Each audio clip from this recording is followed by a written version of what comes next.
মোহাম্মদ মুস্তাফা তো guys finally আমরা প্রথম পর্বতে দেখাইছিলাম আমরা বিচ থেকে রুমে গেলাম, তারপর ফ্রেশ হলাম, দেন এখন আমরা খাওয়া দাওয়া করতে আসছি। আর সবচেয়ে বড় কথা হচ্ছে যে কুয়াকাটা আসছি আর চান্দা মাছ খাবো না তা তো হয় না। চান্দা মাছের প্রচুর দাম, আনাম এক পিস চান্দা মাছের দাম প্রায় 450 টাকা চায়।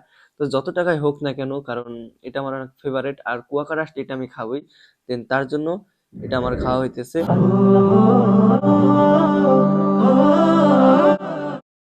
তো গেস ফাইনালি আমরা গোসল করলাম, তারপর ফ্রেশ হলাম, খাওয়া দাওয়া করলাম, তারপর একটু রেস্ট নিলাম। এখন আমরা বের হয়েছি বিচে। দেন বিকালের যেই আবহাওয়াটা এইটা আপনাদেরকে দেখানোর জন্য আসলে অনেক ভালো লাগতেছে। বিকালের আবহাওয়াটা সবচাইতে বেশি খুব সুন্দর। পানিগুলো অনেক এই ধারে ছিল, বাট এখন অনেক দূরে চলে গেছে। আমাদের সাথে যারা আছে তারা সবাই রুমে ঘুমাইতেছে, কেউ কেউ আসছে আবার কেউ কেউ আসে নাই। আর সবচেয়ে বড় কথা হচ্ছে এই ব্লগের মাধ্যমে একটা কথা বলতে চাই, সেটা হচ্ছে যে আজকে আমরা যেই কজন আসছি আর অনেকে ছিল তারা আসতে পারে নাই, কারণ তারা অলরেডি প্রবাসে চলে গেছে। ওদেরকে অনেক মিস করতেছি, ঠিক আছে, যারা প্রবাসে আছে বর্তমানে। কারণ এলাকা থেকে সাধারণত বের হওয়া হয় না, তারপর এবার বের হওয়া হয়েছে অনেক দিন পর, মানে কয়েক বছর পর বের হয়েছে। বাট সবাই আসতে পারে নাই, কারণ সবাই এই জায়গা নাই। অনেকে প্রবাসে আছে, ইটালি আছে, আরও বিভিন্ন বিভিন্ন কান্ট্রিতে আছে, যার জন্য আসতে পারি না। বাট ওদেরকে অনেক মিস করি, আর এখন অনেক বেশি মিস করতেছি, কারণ আমরা বিচে বাট ওরা নাই। তো ওদের জন্য দোয়া রইলো, ঠিক আছে, ভালো থাকবে। আর এখন আমি আপনাদেরকে এই জায়গার ওয়েদারটা একটু দেখাইতেছি, ঠিক আছে। সকালের ওয়েদারটা এন্ড দুপুরের ওয়েদারটা এন্ড আছে তারা কি করতেছে, ঘুমাইতেছে। আসলে আমাদের মাঝে বিবাহিত আর অবিবাহিত আছে, তো মানে ফ্যামিলির সাইড আবার ব্যাচেলার সাইড, যার জন্য অনেকে ঘুমায় আছে, আবার অনেকে একটু ঘুরতে আসছি। তো আজকে আমাদের দ্বিতীয় দিন চলতেছে কুয়াকাটা। দেন আজকে আমরা ব্যাক করব সন্ধ্যার সময়। তো সকালের যেই বিচের যেই গর্জনটা অনেক ভালো লাগতেছে, বাট এখন একটু শীত পড়ছে, তো তার জন্য সাগরটা আর কি উতল না। আগে আসলে যেরকম একটা উতাল ছিল সাগরটা, সেরকম উতাল না, হালকা হালকা একটু আছে, ঠিক আছে, অনেকটা। আমি প্রায় সাগরের কাছাকাছি চলে আসছি। তো চলো না আমরা একটু সাগর পাড়ে যাওয়া যাক। তো আমি চলে এসেছি সাগর পাড়ে। তো এখন যে হালকা হালকা যে গর্জনটা, গর্জনটা অনেক ভালো লাগতেছে। তো একটু পর পর আসতেছে।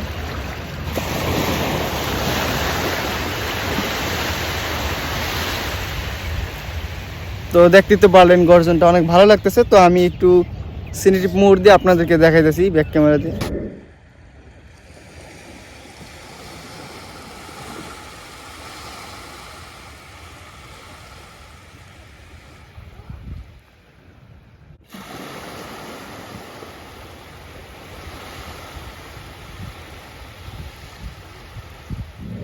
সেজদা করি, আমি সেজদা করি।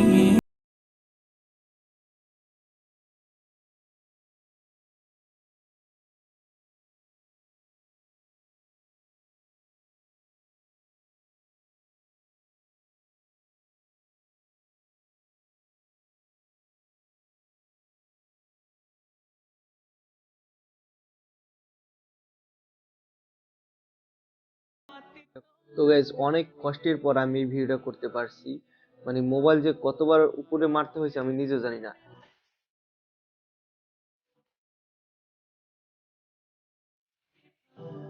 তো গাইজ ফাইনালি আমরা আর কিছুক্ষণ পর আমাদের মাদারীপুর ব্যাক করব।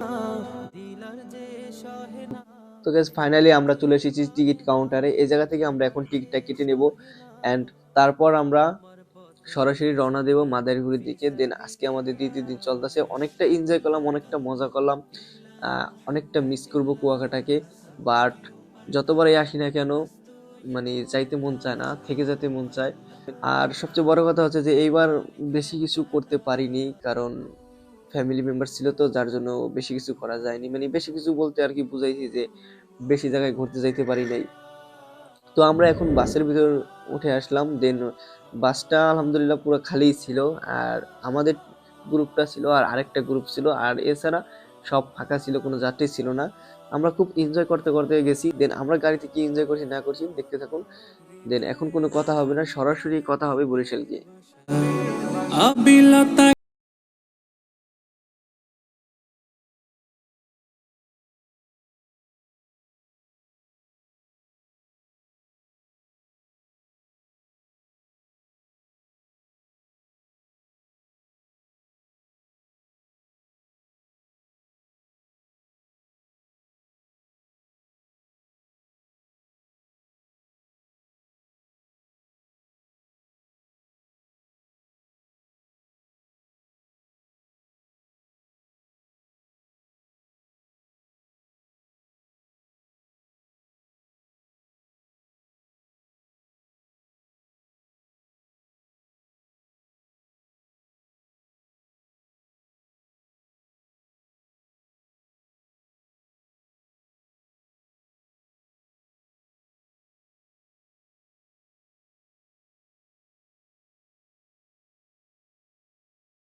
আমায় ভুলিয়া তুমি কারো দেখা পাইয়া গেল আমায় ভুলিয়া বুঝি না কেন ওরে আশায় আমার চোখের জলে বিপুল আল্লাহ আশায় আমার চোখের জলে